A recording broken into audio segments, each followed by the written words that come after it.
mundo se mueve muy rápido y la información por descubrir es demasiada. Nadie se atreve, ajusta su radar y rescata diversas curiosidades y noticias del universo cultural. Aquí comienza Esa no la tenía. Datos que despiertan interés.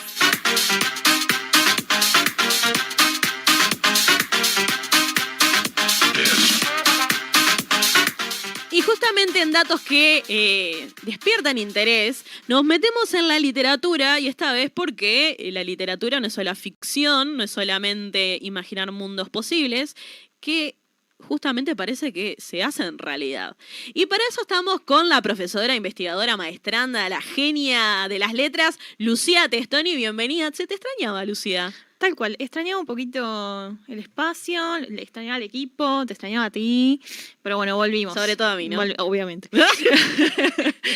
Bueno, no, agradecerte siempre por el espacio, que hablar de literatura es necesario. Bueno, y este tema en particular que estuvimos anunciando en nuestras redes sociales, que ibas a estar hablando de ecología, cambio climático y literatura, que parece que no tiene nada que ver, pero según hemos conversado, tiene muchísimo que ver. Hace más de 80 años que ciertos autores estuvieron como ahondando en esto de un futuro caótico, en lo que tiene que ver con materia climática. Sí, en realidad, bueno, todo surge, obviamente, contextualizando la situación de todo lo que nos está pasando como capital, como Montevideo, frente a esta crisis hídrica, ¿no? Esta emergencia, que bueno, un poco parece que queda en las manos de nadie y de todos y todas. Entonces, bueno, pensando un poco cómo aparece la literatura o qué rol cumple la literatura en estas situaciones, un poco predictiva, digamos, ¿no?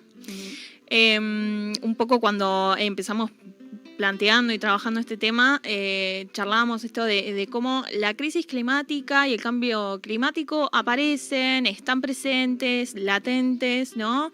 Desde que nos escolarizamos está esta cuestión, ¿no? de la crisis que va a llegar, que la tenemos que esperar y que no podemos hacer nada frente a eso. Incluso te comentaba lo de, no sé, recuerdo estar con moña y túnica y la maestra diciéndome, no, porque la capa de ozono. Vos sabés, cuando dijiste eso, ahí viajé en el tiempo. Es verdad, la capa de ozono, ¿hace cuánto que se está hablando de no hay que tener cuidado con la capa de ozono, hay que cuidarla? Y bueno, eso quedó como en esa época escolar. Exacto. Porque uno crece y después es como que la vida sigue y ni te acordás. Exactamente, queda establecido y queda normalizado. Y yo creo que, sobre todo las generaciones a partir del 80, ¿no? De los 90, que crecimos con esta situación y con este futuro esperado, un poco se normalizó, ¿bien? Y creo que una de las peores cuestiones que pueden ocurrir, además del negacionismo y además de decir que el cambio climático no existe, cuando ya vemos que sí. Existe y se está manifestando. Exactamente. Yo creo que lo peor es normalizar la situación y pensar que, bueno, que no es posible modificarlo, que no podemos hacer nada. Sabemos, obviamente, ¿no? La responsabilidad que tenemos como individuos, pero muchas veces, bueno, esta cuestión del reciclado, del guardar agua, creo que recién ahora y frente a la falta de agua en muchos barrios, estamos juntando agua cada vez que llueve, ¿no? Entonces, nada, me parece que sí es importante normalizar, no que el cambio climático existe porque ya está acá, sino que, en definitiva, pensar un poco qué podemos hacer como personas, como individuos, para poder modificar, ¿no? O para poder llegar a esta situación o convivir con esta situación lo mejor posible. Que es muy triste, porque ahora vos nombrabas al pasar el tema del reciclaje. ¿Y cuántas veces se nos ha insistido en el reciclaje? Y es como durísimo cambiar esa realidad de separar cosas tan simples, que en otros países es algo cotidiano. Y para nosotros es como, bueno, me da lo mismo, total, va todo para el mismo lado. Exactamente. Y en realidad no es así, y por lo menos a nivel capital se gestiona bien la cuestión del reciclaje. Y sobre todo de esto, paréntesis, lavar los residuos antes de reciclarlos me parece que algo como un detalle que muchas veces uno recicla con algo sucio y en realidad estamos ejerciendo mal la buena intención. Claro. La labor. Bueno, pero ahí nos fuimos un poquito de las ramas. Pensando un poco en la literatura, ¿qué rol cumple la literatura en esto, no? Al principio planteábamos esta idea de la predicción, ¿sí? Uh-huh. Dentro de la literatura hay un margen enorme, gigante, desde la ciencia ficción hasta el género posapocalíptico, pero a mí me gustaría detenernos un poquito en lo que es la distopía. ¿sí? Sí, ¿qué vendría a ser la distopía? Pregunto por mí, por la audiencia, ya que estamos. La distopía en verdad es un género que surge más o menos a mediados del siglo XX. Bien, son 3 escritores varones que de alguna forma en distintos años van a publicar 3 obras que para mí son las más emblemáticas de la distopía, que un poco tienen que ver con esto del cambio climático y un poco no, porque son obras que heredaron, ¿no?, lo que vino después de la Segunda Guerra Mundial, ese mundo bastante devastado, ese mundo que estaba un poco luchando, exacto, y luchando un poco con las nuevas tecnologías, viendo los nuevos mecanismos, sobre todo de guerra, ¿no?, y lo militar. Pero que en definitiva estos escritores lo que trataban de hacer era imaginar estos mundos posibles, ¿sí?, que muchas veces ya lo estamos viendo en la realidad nuestra, ¿no? Las 3 obras emblemáticas son Un Mundo Feliz, de Huxley, que me lo traje anotado porque soy mala con las fechas, que la publicó en el 32. Bien, yo ni te digo yo con los apellidos y los nombres. Después, 1984, de George Orwell, que fue curiosamente escrita en realidad en 1948. Y por último, Fahrenheit 451, que es de Bradbury, que se publicó en el 53, ¿no? Entonces, estamos viendo 3 escritores varones que escriben en inglés, ¿no? Y para mí tampoco es casualidad que se den en una misma lengua, en una misma zona, ¿no? ¿Por qué lo asocias vos? Yo creo que tiene que ver sobre todo con las vicisitudes, ¿no?, y las problemáticas que estaban sucediendo en la década desde el 40, ¿no?, al 60 en Estados Unidos, en el hemisferio norte, y cómo eso impacta de alguna forma en estas 3 personalidades, ¿no? En las 3 obras se plantea esta sociedad, ¿no?, y de ahí el nombre de la distopía, ¿no?, pensando la distopía como un mal lugar, ¿sí? El término distopía proviene de utopía, ¿bien? Sí. Sabemos que la utopía es este mundo maravilloso, perfecto. Ideal. Exactamente, y por ideal no existe, ¿no? Entonces, la distopía en verdad es lo contrario, es lo opuesto, es ese mal lugar que generalmente es una sociedad bajo un régimen autoritario, establecido generalmente en el futuro, ¿sí? Entonces, un poco volviendo sobre esto de la predicción, ya estamos, ¿no?, o ya vivimos a fines del siglo XX una sociedad bastante convulsionada y bajo regímenes autoritarios, pero en este caso se le suma toda la noción de un nuevo formato de sociedad, un nuevo régimen y sobre todo una segregación o por lo menos una renovación social a partir de una crisis política, económica o en este caso climática. ¿Cuál sería rápidamente, como para que la gente tenga una idea? Sé que hay 2 de los que nombraste que son muy conocidos, pero hay gente que a lo mejor nunca los escuchó o que no saben. ¿Cuál es la trama, brevemente, de cada uno de esos libros? Tomo 2 en particular. 1984 trata de un hombre que pertenece al régimen, es funcional al régimen y trabaja en una de las instituciones y comienza a darse cuenta que en esta sociedad en donde no se puede leer, no se puede escribir, no se puede más que ser productivo y más que ser parte de la producción, él intenta, ¿no?, tratar de salir de los ojos del gran hermano, ¿sí? Uh-huh. Esta sociedad está completamente filmada, grabada, videograbada, entonces todos los individuos de la sociedad tienen que vivir bajo el régimen del gran hermano que todo lo ve, ¿sí? Entonces, de ahí surge en realidad el gran hermano que se toma como esa mini sociedad, ¿no? Sí. Por el contrario, en Fahrenheit 451 lo que pasa es que el gran peligro son los libros. Entonces, un poco basándose en la quema de libros de los nazis, lo que hicieron fue, lo que hizo Bradbury en esta novela fue justamente ver cómo la sociedad no podía leer, no podía acceder a los libros y cómo había gente que aún así los cuidaba, los guardaba, los preservaba. Entonces, ¿qué era lo que hacían con esa gente? Prenderlos fuego.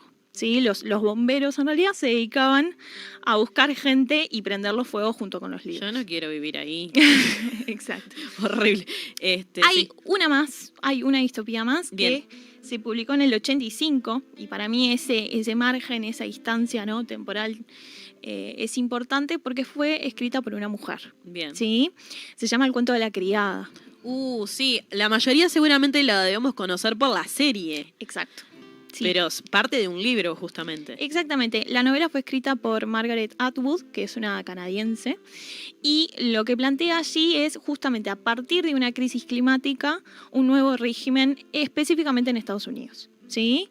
Que obviamente va a tener consecuencias a nivel biológico y las mujeres no van a poder tener hijos, ¿sí? No van a poder embarazarse y por lo tanto la población está en peligro.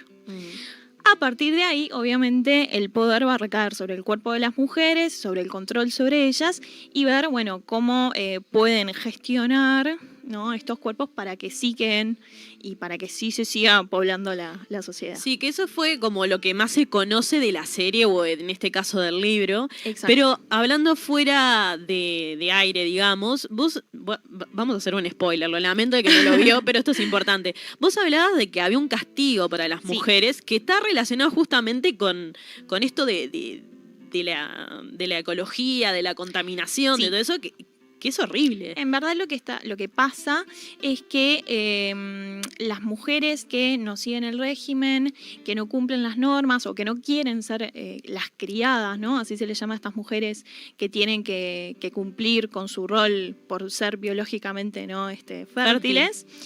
Bueno, estas mujeres lo que tienen como castigo es ir a las colonias, así se les llama a este lugar, que es un lugar contaminado, ¿sí?, de residuos tóxicos, nucleares generalmente, que de alguna forma también explican la falta de fertilidad por esta noción de la contaminación, de los residuos tóxicos. O sea, es como si fuera una especie de círculo en donde es la consecuencia, es la causa, ¿no?, y a la vez es el castigo de estas mujeres.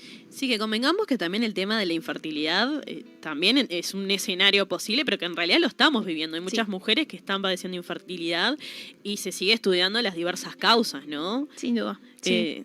En realidad también tenemos que pensar que siempre vuelvo a lo mismo, ¿no? A nivel capital, nosotros en este momento estamos viviendo con índices muy altos dentro del agua y muchas veces tóxicos, y bueno, inevitablemente es agua que usamos para bañarnos, para limpiar, para lavar la ropa, y quedan obviamente esos residuos. Y no podemos hacer nada al respecto. Sí, que se sigue diciendo que es potable, que es bebible, hay mucha polémica, sabemos la gente que usualmente usamos el agua de OCE, que no se puede beber, o sea, no es el agua que bebíamos hasta hace unos meses. Y bueno, ya se habló de la peligrosidad, sobre todo las mujeres que están dentro de los grupos de riesgo, como las mujeres embarazadas, bueno, los niños ni que hablar. Entonces, bueno, llama mucho la atención y preocupa porque ya es como vos decías y arrancás la columna, ya estamos en el problema. Exactamente, un poco también la idea de esta columna era, bueno, pensar estos lugares, estos mundos que ya imaginaron hace, ¿no?, casi 100 años, estos escritores, esta escritora, crisis, que estamos sentados esperando, ¿no?, el apocalipsis. Tratemos de que no, tratemos de por lo menos tener cierta responsabilidad, ¿no?, de despertar de este sueño, ¿no?, masivo y normalizado de, bueno, convivimos con esto y no hacemos nada al respecto. No, porque lo peor es como se van a ver las consecuencias de acá a un tiempo. Obviamente ahora estamos conviviendo con esta problemática, pero como todo, a la larga se van a ver consecuencias. Sí, yo creo que por eso, incluso te lo comentaba fuera de aire, esto de que la nueva literatura o la literatura juvenil especialmente, por ejemplo, Los Juegos del Hambre, ¿no? Amo, quiero decir que es mi trilogía favorita. Bueno, pero justamente Los Juegos del Hambre hablan de este mundo posapocalíptico, ¿no?, luego de una crisis climática nuevamente, y cómo en realidad esa literatura es mucho más accesible o se acerca mucho más a los jóvenes, porque un poco somos los que vamos a tener que convivir con esta situación de hoy en día. Sí, ya la gente adulta es como, iba a decir una frase, pero no, porque me voy a No, derrapar. no. Pero la gente adulta es como, bueno, ya transcurrió un poco su vida y es como, bueno, no sé cuánto tiempo más voy a estar acá, pero seguramente no me voy a enterar. Los que lo vamos a padecer son las generaciones más jóvenes. Sí, yo creo que por eso está bueno, ¿no?, este despertar, que sea obviamente en las generaciones más jóvenes, pero sobre todo en las adultas que bueno, ver qué es lo que vamos a dejarle a las futuras personas. Las personas. Por eso es tan importante también la literatura, eso lo habíamos abarcado en el inicio de tus columnas, ¿no? En esto de que parece que no sirve para nada la literatura, pero realmente o que incluso, sirve. o que es algo nuevo que aparece hoy en día, pero en realidad es algo que ya se viene planteando y ya se viene hablando hace rato. Hace mucho tiempo. Bueno, Lucía Testoni, muchísimas gracias por Gracias haber a ti. venido nuevamente a esta columna de Esa no la tenía. Obviamente los contenidos de Lu van a estar en las diferentes plataformas. Te esperamos nuevamente. Espero Cuando que no quieran. pase tanto tiempo porque amamos. Que nos debes unas columnas muy interesantes. Ya habíamos Es cierto, hablado. es cierto. ¿Ah? Ya volveré. Las vamos a estar anticipando por redes. Y si no, que nos pueden mandar alguna recomendación también. Tal cual. ¿De qué les Sí. gustaría? Sí, ¿Ah? estaría genial. Bueno, muchísimas gracias y nos vemos pronto. Buen fin de.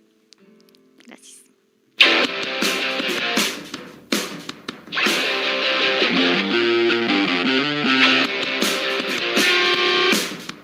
Seguinos en nuestras redes. Nadie se atreve en Instagram, Facebook, Twitter y Spotify.